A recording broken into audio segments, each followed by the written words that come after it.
दोस्तों आपका स्वागत है एक और नए ब्लॉग में। दोस्तों आज हम आए हुए हैं दिल्ली में पंसील पार्क, और पंसील पार्क के अंदर स्थित है लाल गुम्मद। दोस्तों अगर यहाँ पर आप आना चाहते हैं तो आपको आना पड़ेगा दिल्ली में पंसील पार्क मेट्रो स्टेशन, और पंसील पार्क मेट्रो स्टेशन से लगभग 500 मीटर की दूरी पर स्थित है लाल गुम्मद। तो दोस्तों यहाँ पर अगर टाइमिंग की बात की जाए तो ये पार्क सुबह को 6 बजे खुल जाता है और शाम के 6 बजे बंद होता है, और इसी के अंदर है लाल गुम्मद। इसके साथ साथ दोस्तों आपको यहाँ पर और बहुत सारी ऐतिहासिक चीज़ें मिलेंगी, जैसे ये मस्जिद। और दोस्तों अगर लाल गुम्मद के इतिहास के बारे में अगर बात की जाए तो इसके अंदर किसकी कब्र है, ये सारा जिक्र हम करेंगे आपसे और इसके इतिहास के बारे में बताएंगे।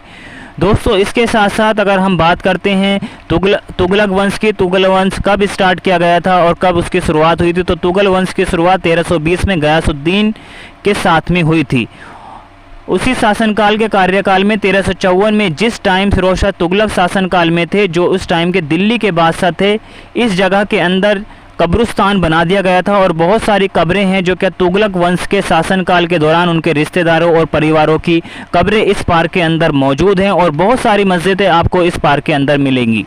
आप लोगों को मैं बताता हूं कि ये जो लाल गुम्मद है ये एक स्क्वायर के बेस पर बनाई गई थी। इसका कुछ हिस्सा पहले आप यहाँ से देखेंगे कि इसके हिस्से में लाल बलुआ पत्थर और संगमरमर के वाइट पत्थरों के मिश्रण के साथ में यह पूरे हिस्से को तराशा गया था। बीच वाले गेट पर बहुत बारीकी नक्काशी की गई है। इस गेट को एक अलग डिज़ाइन दिया गया है, और यहाँ पर कुछ पवित्र आस्था भी लोगों की जुड़ी हुई है।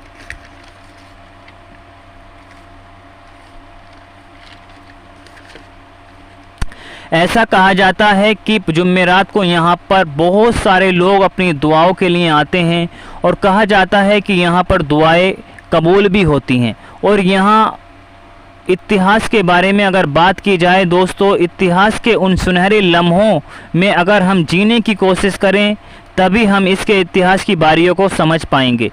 14वीं शताब्दी 1357 में कबरुद्दीन औलिया एक जाने माने सूफ़ी हुआ करते थे।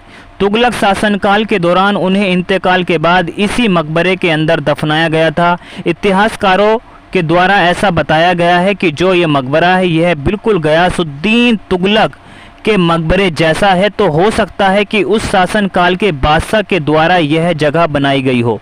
ऐसा कहा जाता है कि यह एक इस्लाम के बहुत बड़े सूफ़ी हुआ करते थे। उनके जो गुरु, उनका नाम था रोशन चिराग दिल्ली, वो भी जाने माने सूफ़ी हुआ करते थे। इस मकबरे के बनाने में जो पत्थर इस्तेमाल किया गया है उसका नाम है रेड स्टोन। इसी वजह से इस मकबरे को लाल गुम्मद कहते हैं।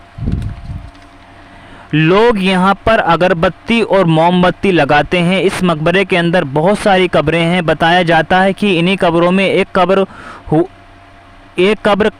कबीरुद्दीन औलिया की है, और उनके साथ साथ जो उनके परिवार वाले या जो उनके ख़ास मित्र थे उनकी कब्रें भी इसी के अंदर मौजूद हैं।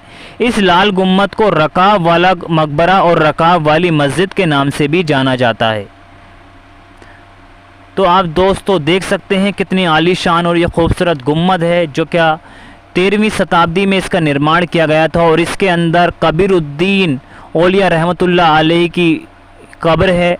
कहा जाता है कि जो भी यहाँ पर अपनी मन्नतें लेके आता है उनकी मन्नतें कबूल होती हैं। और आप देख सकते हैं दोस्तों ये चारों तरफ से और भी यहाँ पर मकबरे बने हुए हैं। चलते हैं इस मकबरे की तरफ, देखते हैं किस तरह का ये मकबरा बना हुआ है। तो दोस्तों ये जो पार्क है ये पंसील पार्क के अंदर स्थित है। इसमें बहुत सारी कब्रें हैं और बहुत सारी मस्जिदें आपको मौजूद मिलेंगी, और ये एक मकबरा है। आप देख सकते हैं साइड में को यहाँ पर अब तो लोगों ने रास्ता बना दिया है। साफ़ सफाई बिल्कुल नहीं है इसके अंदर। आप देख सकते हैं बोतल्स वगैरह पड़ी हुई हैं, और माशाअल्लाह इसके अंदर मेहराबदार बहुत सारी दरवाजे बने हुए हैं। आप देख सकते हैं। उम्मीद करता हूँ ये ब्लॉग आपको बहुत ज़्यादा पसंद आया होगा। पसंद आया हो तो सब्सक्राइब कीजिए और लाइक कीजिए। Thank you for watching my YouTube video.